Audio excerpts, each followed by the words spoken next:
आपसे ये भी समझना चाहूंगी, क्योंकि देखिए 2025 जब हम इस बार ये परेड हमारी हो रही है, या इस बार जब हम अपना ये गणतंत्र दिवस मना रहे हैं, तो जियो पॉलिटिक्स जो है वो पूरी तरह से बदल चुकी है। इक्वेशन जो है वो बदल रही है, और अब ट्रंप आप देखिए अमेरिका में आ गए हैं। इसका किस तरह से प्रभाव पड़ेगा, क्या पड़ेगा, ऐसे में भी भारत के लिए ये बहुत ज्यादा जरूरी है कि इसके जरिए आप एक वो मैसेज क्लियर यहां पर दे पाएं कि चाहे किसी भी तरह की परिस्थितियां हो, किसी भी तरह के सर्कमस्टेंसेस हो, भारत रुकेगा नहीं, भारत झुकेगा नहीं।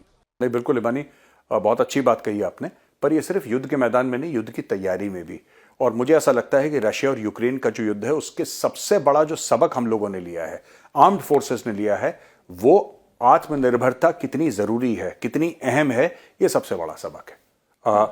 हम लोग सप्लाई चेन्स की बात करते हैं कि कोई भी वेपन सिस्टम हो या कोई भी प्लेटफॉर्म हो, उसमें सप्लाई चेन होती है। आज की तारीख में आप देखिए भारत को परेशानी आ रही है। तेजस एयरक्राफ्ट हम लोग बनाने के लिए तैयार हैं, डिजाइन कर दिया, सब कुछ हो गया, लेकिन इंजन जो आने थे, इंजन नहीं आए। मैं बात कर रहा हूं F414 की या F404 की, दोनों किस्म के 404 और 414, ये आने थे जी से, अमेरिका से आने थे। अब अमेरिका कहता है कि उसको सप्लाई चेन की प्रॉब्लम्स है, क्योंकि सारे के सारे पुर्जे अमेरिका में नहीं मिलते, कुछ और देश हैं वहां से आते हैं। तो ये आत्मनिर्भरता जो है ना, आप कह रहे हैं कि भारत रुकेगा नहीं, भारत झुकेगा नहीं, ये सारी की सारी जो लड़ाई शुरू होती है, ये शुरू होती है सप्लाई चेन के साथ। We have to own our supply chains. जैसे रशिया है, रशिया को किसी की जरूरत नहीं है, रशिया सब कुछ बनाता है, चाहे एवियोनिक्स का पूरा एयर फ्रेम की डिजाइनिंग से लेकर उसमें क्या चिप लगना है, उसमें इंजन्स कौन से लगने हैं, उसमें मिसाइल्स, रशिया के पास एक पूरा इकोसिस्टम है।